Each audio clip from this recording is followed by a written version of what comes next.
Another lovely day begins.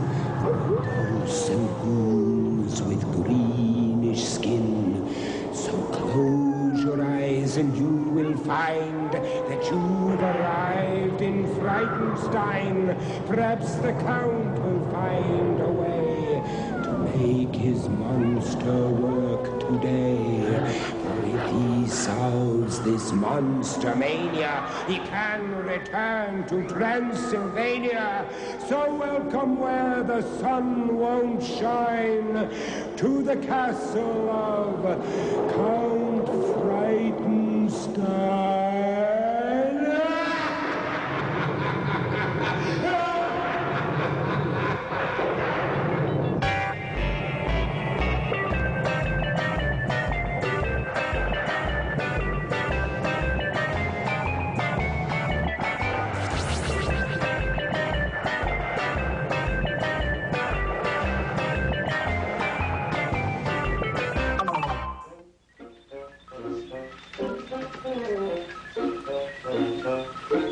It's time, you little devils.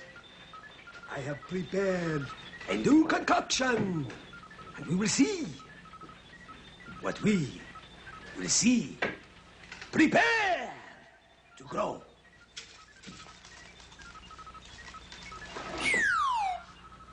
Still insist on sunshine? Never!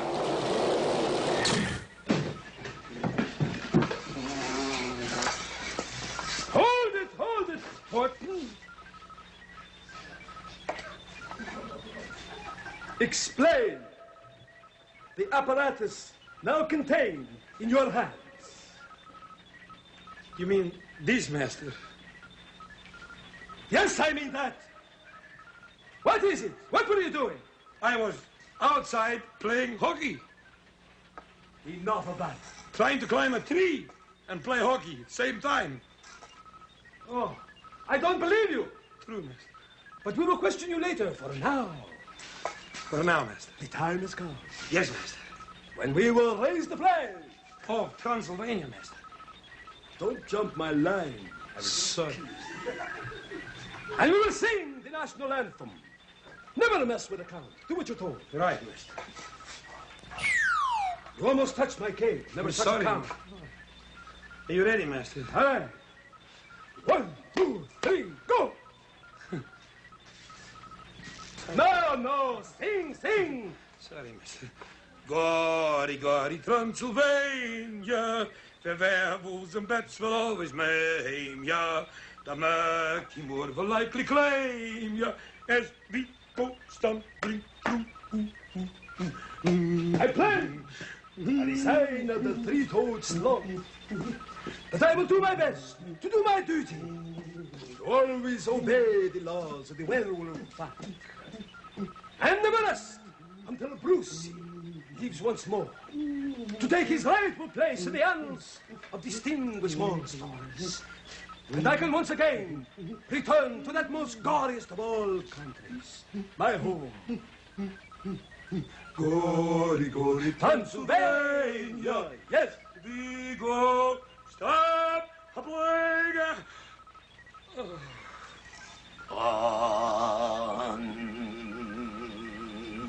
Such a low note, Master, I never heard since the great Gregorianus 727 years ago. Beautiful. And low down. Oh, thank But you. enough of this. Thank you, Master. You will now explain to me what you were doing outside. Well, Master, I was outside trying to climb a tree with my hockey stick. You were trying to climb a tree with a hockey stick? Yes, Master. Oh, no, not why? Because, Master, I want to play with the leaves. Leave.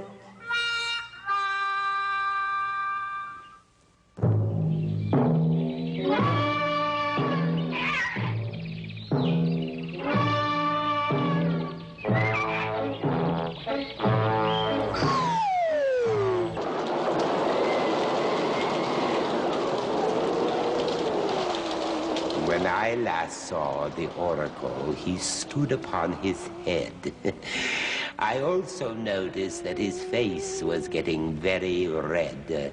I asked him, does this exercise induce hallucinations, or do you do it with a mind to test your power of patience? He answered, neither one of those. The reason is I found the world looks twice as good to me when I am upside down.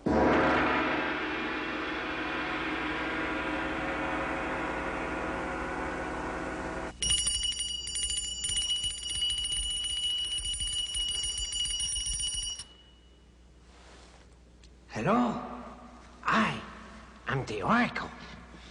I am the grand and fantastic Oracle.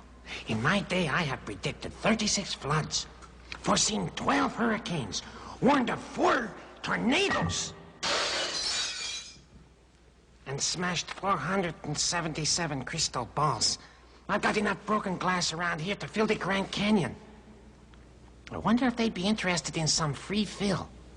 Anyway, now for our sign for today. Swirling mist, whom the gods have kissed, which sign, whose life will fortune twist? Our sign today is Libra. Libra people are born between September 23rd and October 22nd. And of all the signs, they are the gentlest. Gentle Libra, artistic and quiet. What a lovely sign you are. Libra is symbolized by a set of scales, and that is what best describes the orderly, balanced character of this sign. Librans have a wonderful sense of justice, and their refined, even-tempered way of thinking makes them a good bet when you're looking for someone to settle an argument. Libra doesn't like to hurt anyone's feelings, and so both sides will come out as winners in a Libra settlement. Librans do so many kind and generous things that they hear an awful lot of praise and flattery directed at them. And flattery to a Libra is what a good conversation is to a Gemini. Libra can be easily swayed by flattery, and in doing so, often gets himself into a lot of trouble. The reason for this, the need for recognition, is due to Libra's strong secret desire for constant companionship and the need to be noticed. Yes, Libra may seem calm and contented, at peace with the world, but deep down, he knows he can't find happiness unless he has someone to share it with. Libra is always polite and generous, a refined, sensitive nature that refuses to let anyone stand in the way of happiness and his own personal joy of living. The gem that stands for Libra is the diamond, and what could be better than a perfect diamond for a perfect personality? Oh dear, there goes that flattery again. Anyway, Libra, here is your prediction for today. Today is the start of a good cycle for you. You usually have a natural feeling of shyness and reserve, but peel off the hesitancy and feel confident as you move into a 7-day period that promises happiness and a deeper understanding of what makes good friendship. Full steam ahead, Libra. And you too, Voodoo. Wake up, wake up. Huh? Oh, you're going to give the prediction today. Very good. Well, I have no more crystal balls. I will write it down. Now. Yes. I'm getting the vibes, yes. P-R-D. Let me see. Libra's prediction will be my guest. Yes. Yes. Libra. Today you must beware of a large Gemini with a baseball bat. Oh, go back to sleep, Voodoo. Nope. The cat says to stay tuned. Ooga booga.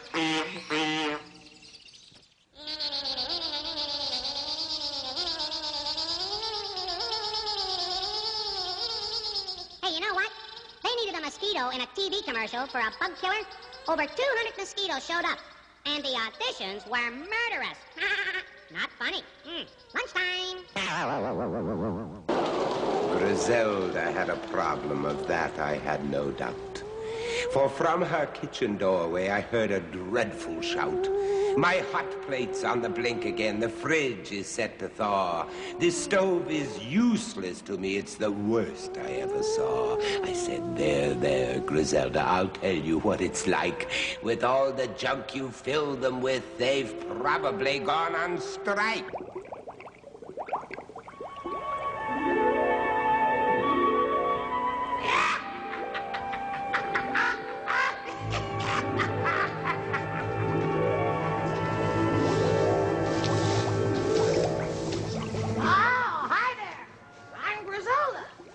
Welcome to my place, where the elite meet to eat. More humor. Every day it's humorous.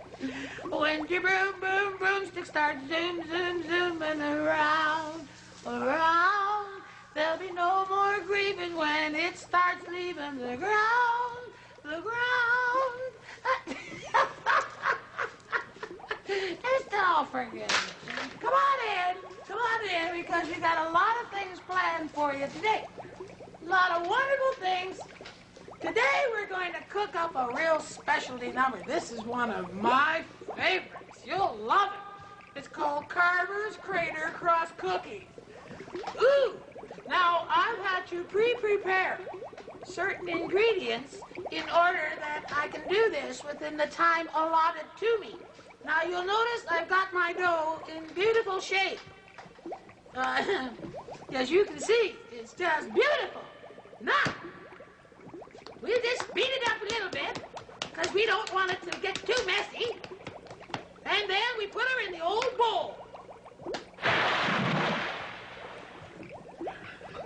Well, everything can't work, can it? Oh, there's a lot of humor around the old place tonight. Now, we're going to take this little fella here, and oh, there's another egg. Isn't that wonderful?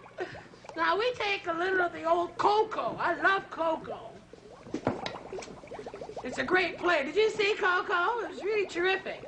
Then we very carefully mix this and forget it. Now, after we get a little stirring job going here, we'll need a little moisture. So we have some imported water. And this is the good stuff. Wonderful. Now here, oh, it's just looking charming, I've got to tell you. All right, and now for the last ingredient. Here we go. Oh, hello there, pretty Polly. Hey, talk about profiles. You're giving me a little run for my money. Easy, old bird. Okay. Oh, yes. Here we have some onions. Onions are very, very good for you and make you cry. That's all I know about onions. But you come on over here, because we're just going to take these and clean them up. And what we have to do is take all the leaves off and skin them and peel them under the water so it doesn't make your eyes all shiny. There. That being done, we now go back to the slop. And we're going to get ready to go over to the old cauldron.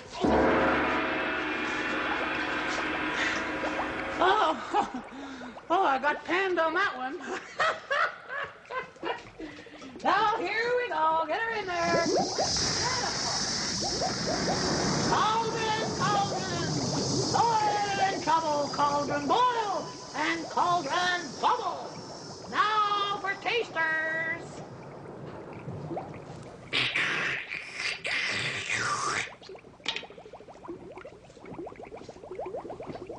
Too much. It's the worst. I know bad.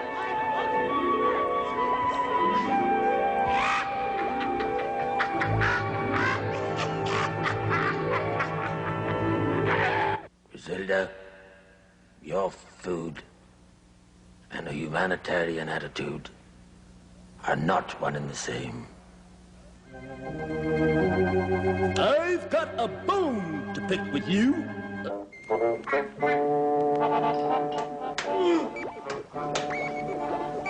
Igor, I just can't understand it. Why won't Brucey work?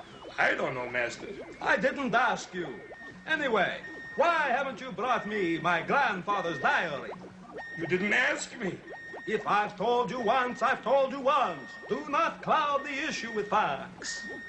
Yes, master. Now get busy and get it. Yes, master. I'm fed up with you, Brucey. You're really a drag, you know that? A big drag. We've done everything to try to make you work, but you will not cooperate. You make me so mad, I could hit you. As a matter of fact, I will hit you. Oh. Hello, master. Did you hurt your hand? Of course I didn't hurt my hand. It's just that my ring is too tight. But, master, you don't wear a ring. Do not cloud the issue with facts. Just read. Yes, master. Extract from your grandfather's diary, September 4, 1751. It was a very good year. To continue.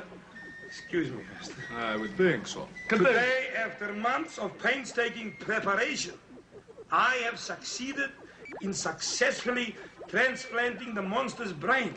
The biggest obstacle that had to be overcome in placing the brain in my monster's brain cavity was that of lack of room. By moving the garbage cans to the west wall and moving the east wall back 2 feet, I now have enough room. Perhaps even enough for a chair. Really? Not finished yet, master. Oh, well, go on. This monster making sure is hard on my feet. Really? You know something? By goodness gracious, I've got it. What, master? I know why Brucey doesn't work. He hasn't got any moxie. Any moxie? I will order some moxie. That's how to do it. There, the count comes through every time.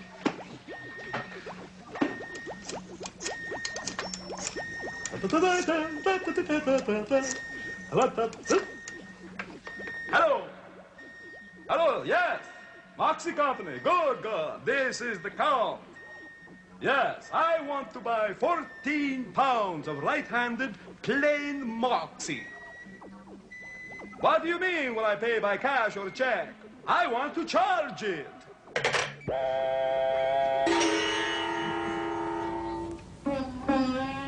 It is written that to offer a hand to he who everywhere overflows is to find lacking integrity in its own reward.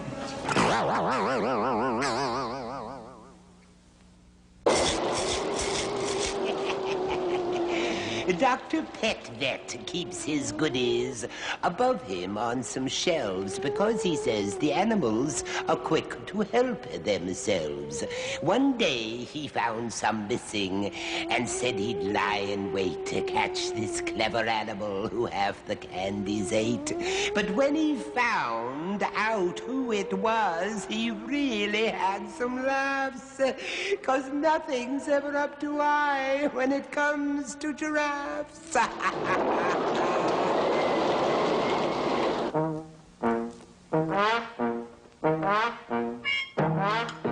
Ballerino. Can you tell me where Dr. Petvet is? You don't know? Well, doesn't matter, because I know where he is. He's here by my place. Hello? I just phoned Ballerino. I said, you know where Dr. Petvet is? He said, he didn't know. I said, I know. Well, of course, because you know what time it is. It's time for us to bring in little pets and things. Now, look at this one. This is a beauty. Now. Whoa, look at him go. Look at him go. Now, this is called an eastern spotted turtle, and you can see why. See the little spots? Come back.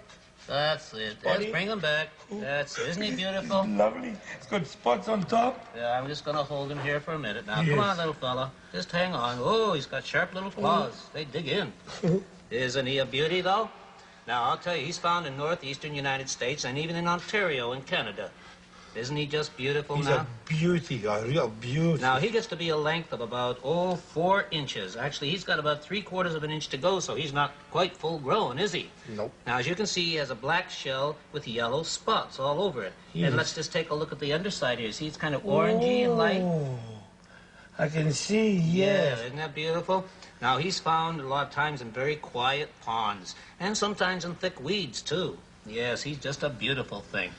Now, he's very shy, and he requires a hiding area. Now, he eats vegetable matter all the time, so he's a vegetarian, you see? Now, he'll also eat small insects, which helps us. And this one, well, now, see, he's about 8 years old. Did you know that? 8 years? He's 8 years old, and he still hasn't reached his full height yet. But, of course, that's true. I mean, a little child hasn't reached their full height by 8, have they? No, when I was 8, I was very small. Yeah, and you know the difference between a tortoise and a turtle? No. Well, a turtle is an aquatic animal. Oh. Yes, that's right. That's right. That means they go in the water all the time. Whereas a tortoise, he stays on dry land. You notice how their shells are much higher so that they can walk, you see? Yeah, they walk like this. Yes, and the flat shell of the turtle, that's so he can swim better. Like this. See how, look at him swim, look. Yes. See him?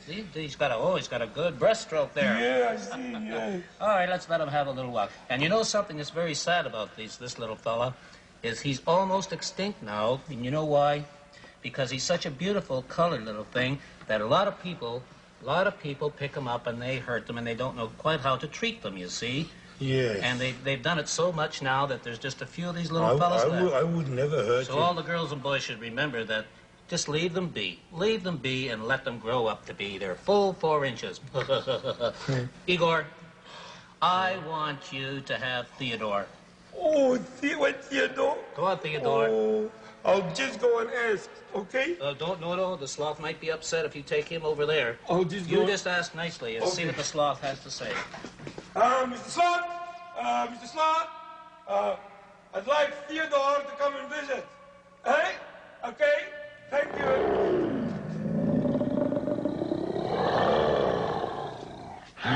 Oh, goodness gracious, I know. He said no, didn't he? The same old answer. Doesn't he know anything else? Has he ever said yes to anything, I wonder? Yes, he said, yes, I gotta take him for a walk. Yes, I gotta do this.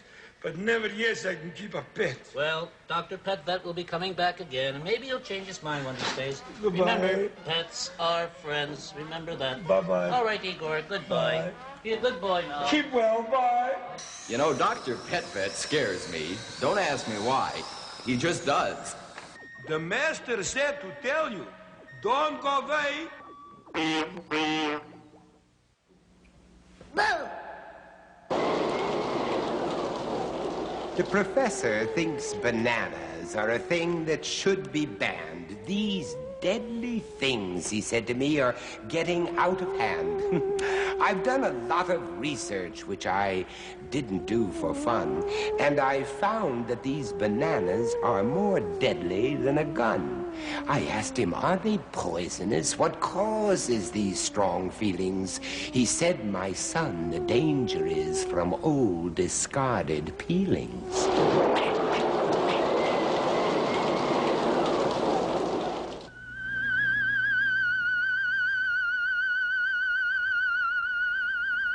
How do you do, ladies and gentlemen, and men and women, and boys and girls, and people? I'm Julius Sumner Miller, and physics is my business. And what is our business today? More on this thing called inertia, which has uncommon properties, extraordinary and beyond credibility. Proof. If you will come out with me here, you will see resting on the floor of this castle some paper cups.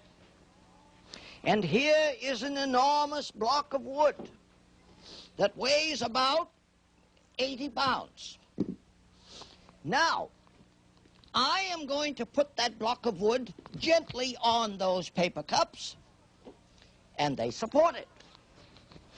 And now I say as follows.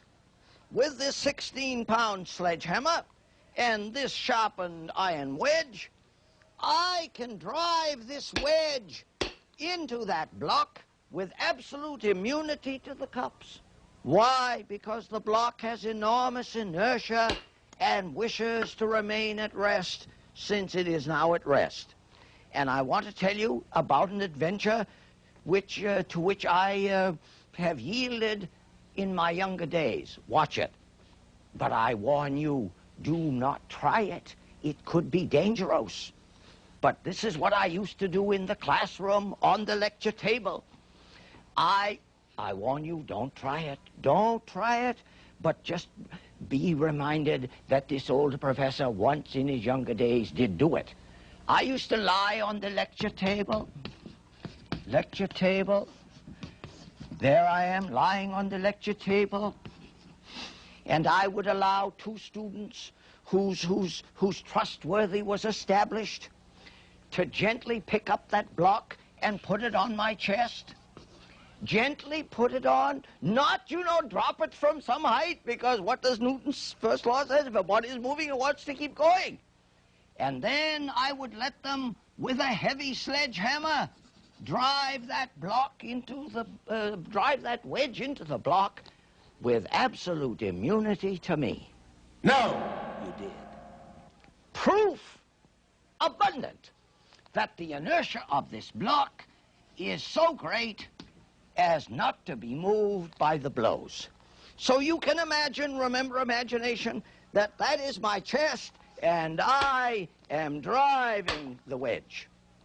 Now, of course, as I said, if I lift up the block, if they lifted up the block and dropped it from a couple feet above my chest, Mamma mia, I'd have a matter to complain about, as I will now show you. That's it.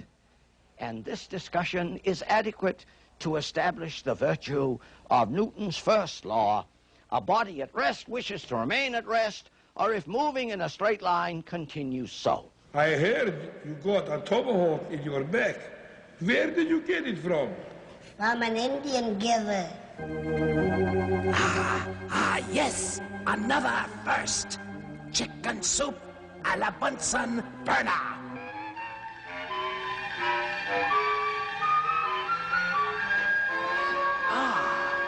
What a delicious smell that is.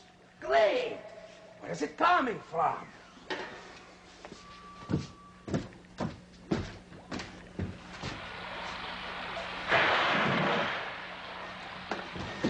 Igor, what on earth are you doing? I'm just feeding the crocodiles, master.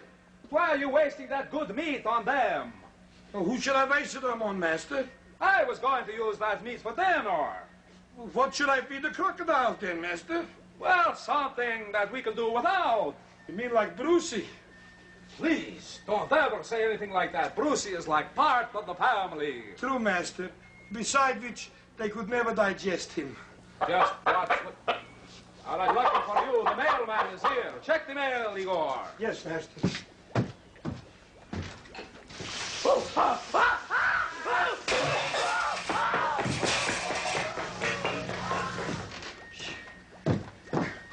He's in a real hurry today, master. I think he's trying to break a record. Well, what makes you say that, Igor? Oh, you must have your little joke, eh? Yes, sir. Well, watch it there. Oh, my goodness.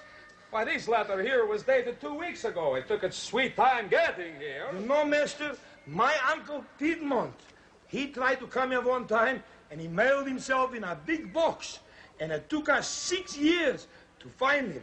Well, where did you finally find him? In the dead letter section, of course. Just watch it, Igor. Watch it. Oh, here is one that will be interesting to you, Igor. It's from the BIP. Oh, the very important peoples. No, it was from the Vampires in Practice Society. Oh, yeah. Dear Count, we are looking for new members. Our organization needs young blood. Who doesn't? Anyone interested in a grave future should call between dusk and dawn. Master, that kind of job would never do for me. What makes you say that, Igor? I could never stand the late hours.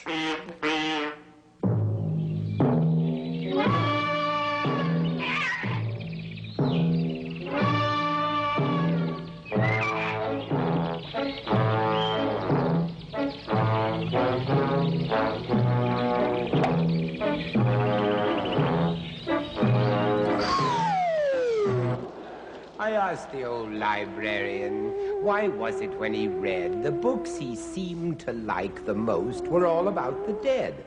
I told him that it seemed to me to be extremely ghoulish. He laughed and said that I was very young and very foolish. He said he reads them all because the books are really giving new life to all those people, because it seems that they're still living.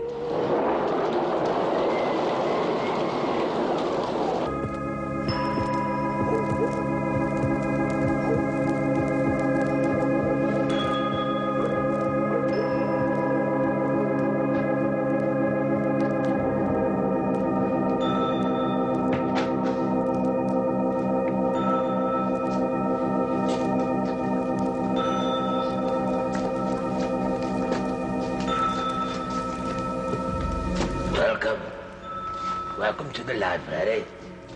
And I am the librarian. And this is Polly. And we are here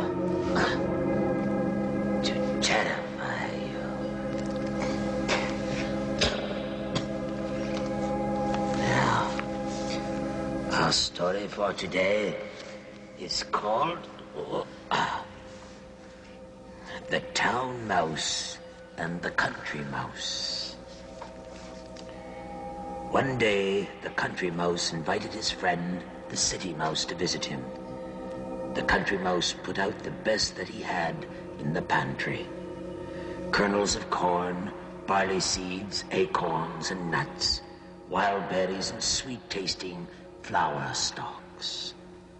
But the Town Mouse turned up his nose. "How can you eat such stuff?" he complained. "And how can you live in such a hole? No fun, no excitement, nothing to do from one day to another. Come with me. Let me show you some of the pleasures and sights of the city." It was a large house to which they came. The Country Mouse was struck with its size and its splendor. "I will explore it all in the morning," said the Town Mouse proudly. "Tonight, we will take it easy. Wait until you see the banquet I have made ready for us." It was dark when they crept softly into the kitchen. I wonder if there is a pussycat around. Everyone had gone to bed, but there were still remains of a lavish dinner. There were remnants of cake, bacon rinds, pairings of rich cheese, potato peelings, butter to lick, and wine left in the glasses. The Country Mouse was in raptures. Just as they began to enjoy their feast, something terrible descended upon them. I was right. It was the house cat. Are you terrified? He sprang with bared teeth and unsheathed claws through the door. They were lucky to escape into a cranny. "Goodbye," said the Country Mouse the next morning.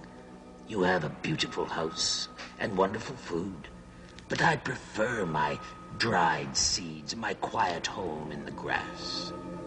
And the moral is, a crust with comfort is better than a feast with fear. You're horrified, I know. Are you not horrified? You're not horrified. Oh. Very well, have it your way. But I'll get you yet. I'll get you. This is the librarian saying goodbye. Goodbye. Oh, that's a winner! For the most frightening part of our show.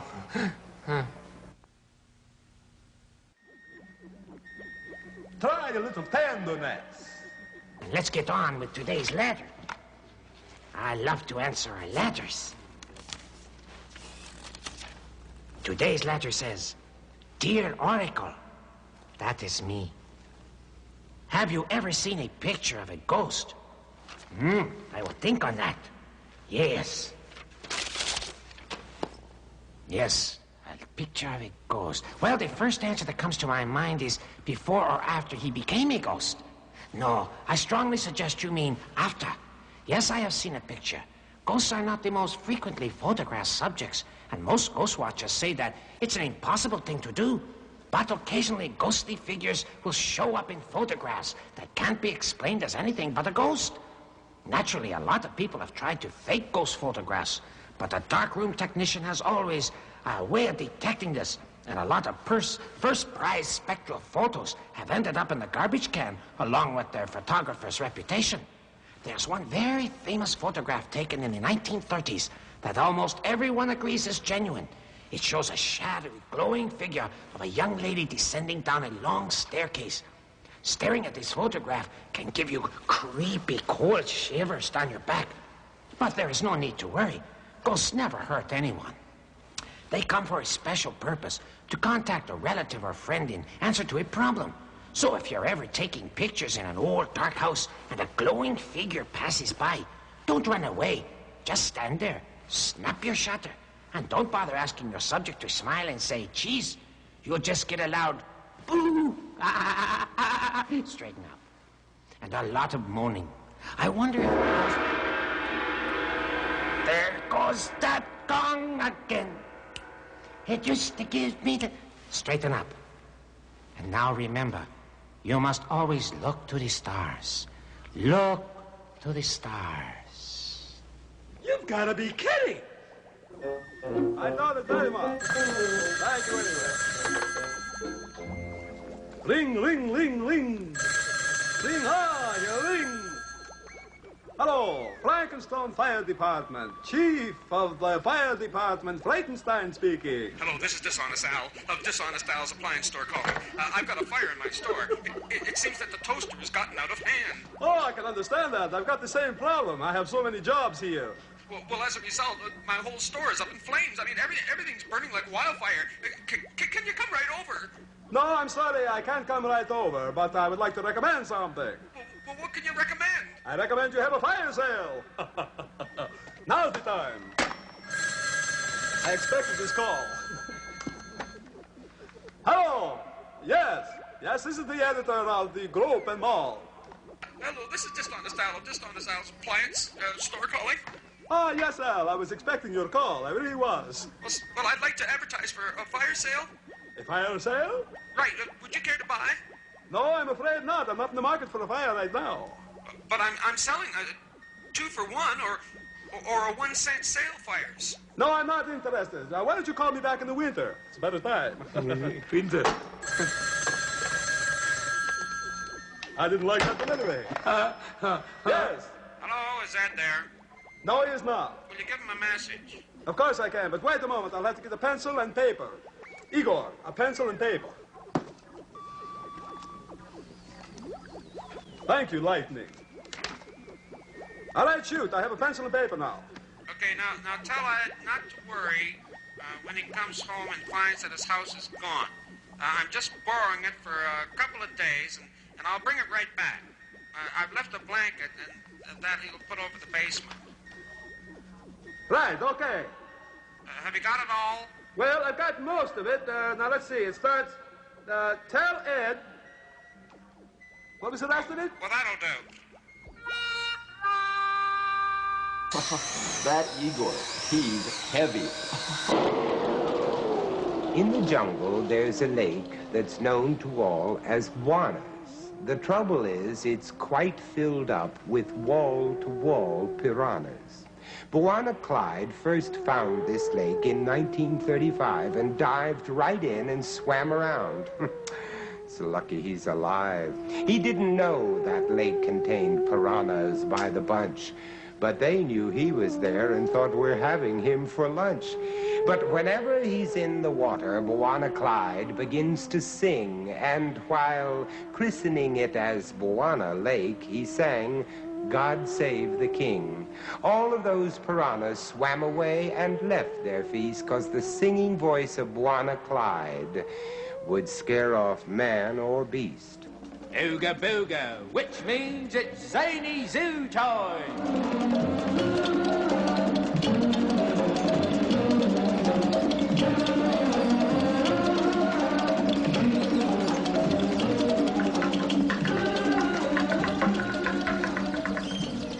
Hello, hello, hello. At your service, Bwana Clyde Batty, right here. Welcome to Zany Zoo.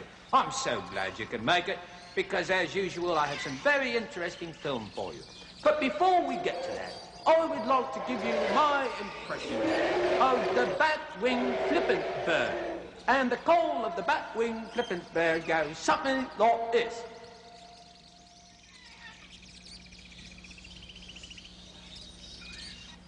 Now you see, with the bat-winged flippant bird, the pitch of my voice is so high that only puppy dogs and pussycats can hear it.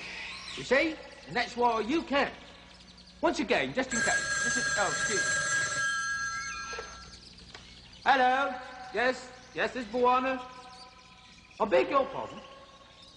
The bat-winged flippant bird? Oh, well, that's silly, isn't it? Oh, I see. Well, I apologise. I truly apologise, and I shan't do that again. Very sorry. All right, bye-bye.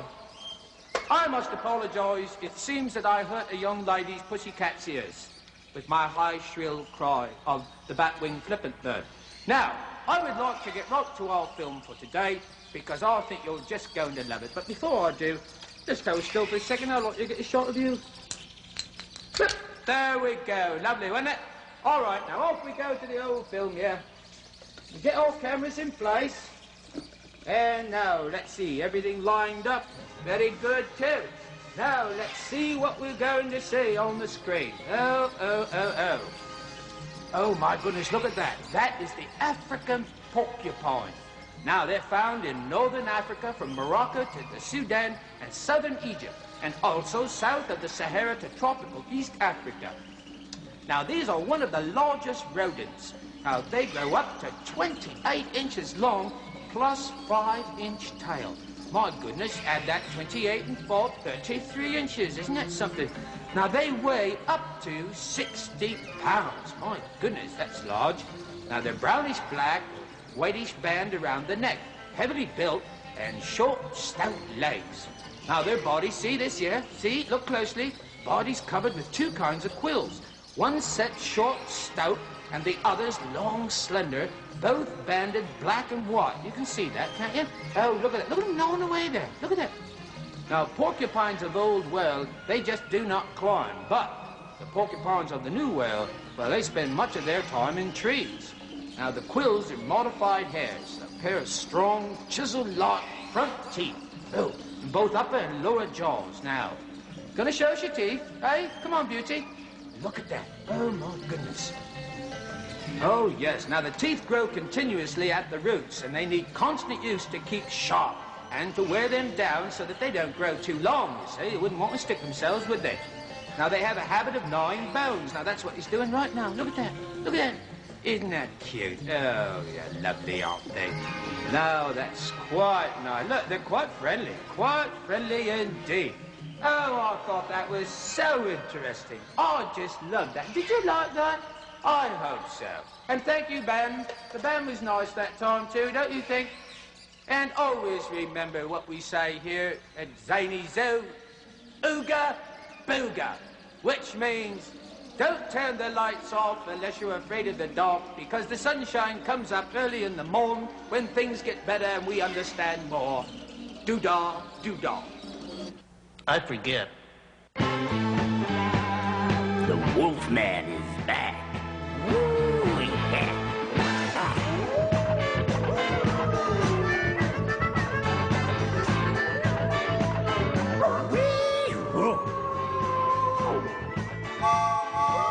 Can't win them all.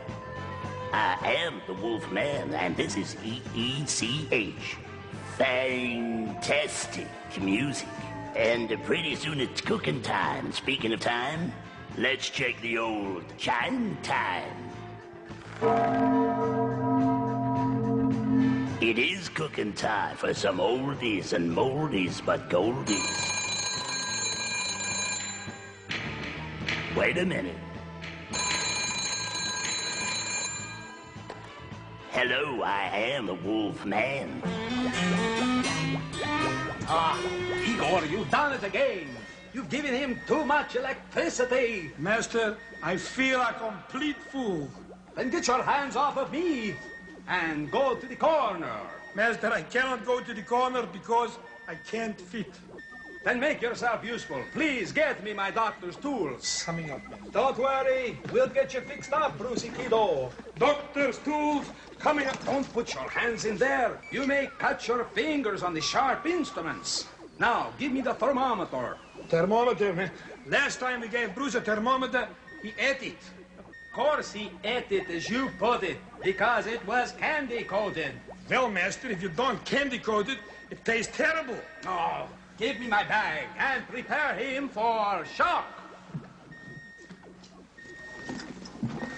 One shock treatment coming up, Master. Good. Not that kind. I meant electrical shock. Don't you understand anything? All right, over to the instrument panel. Yes, Master. And now, Igor, I want you to prepare to activate the silent silicone and oscilloscopic sensitizer switch. Silent silicone, oscilloscopic sensitizer switch activated. That is close enough. All right, Igor, on the countdown. 5, 4, 3, 2, 1, activate. Cut it. Now we will see. You will hear. Don't get smart with the count. It doesn't seem to be working, but wait. I remember a trick that my grandfather used to do. We'll try it one more time. Right. On the countdown. 5, 4, 3, 2, 1. Throw it. Igor? Yes, Master. We've got to get something straight. What are we going to get straight, Master? My fingers. The larious house of Fr continues in a moment. The castle lights are growing dim. There's no one left but me and him. When next we meet in Frankenstone, don't come alone.